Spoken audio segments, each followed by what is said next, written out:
Профитерски ќе се ќарува пред зголемување на акцизите на горивата, тврди лидерот на ВМРО ДПМН Христијан Мицкоски. Тој вели дека се можни 3 сценарија за македонската економија и сите завршуваат со огромно зголемување на јавниот долг. Според првото сценарио, тој вели на крајот на годинава ќе има 700 милиони евра дефицит или зголемување на јавниот долг на ниво од 59,5%. Второто сценарио пак, како што вели, предвидува пад на приходите во буџетот од цели 30% или дефицит од прилика од 1 милијарда евра.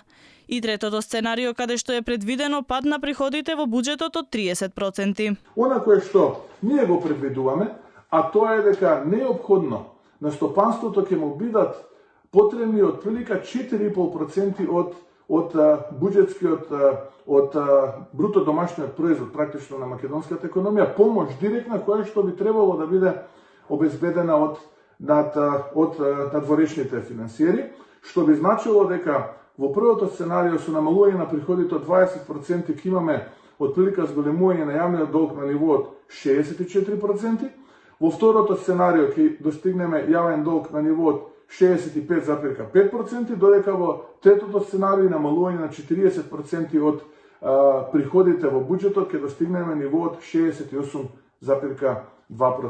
Мицкоски вели дека Министерството за финансии прифатило дел од нивните предлози.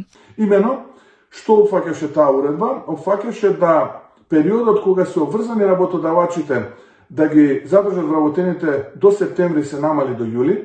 Понатаму, втората мерка која што ја предвидувавме е зголемување на опфатот на компании кои што можат да ја користат оваа уредба. Гледаме дека тоа го презентираше денеска ресорниот министер и она кое што практично е можеби најважно е кога велевме ние дека најголемиот дел од компаниите доделиле определена награда, бонус или па распределиле дивиденда на почетокот од оваа година и тие истите не можат да ја користат евентуалната помош од владата. Тој апелира да се донесе уредба со која компаниите кои ќе остварат профит да не мора да ги враќаат парите од државната помош и државата да им даде пари за месец март.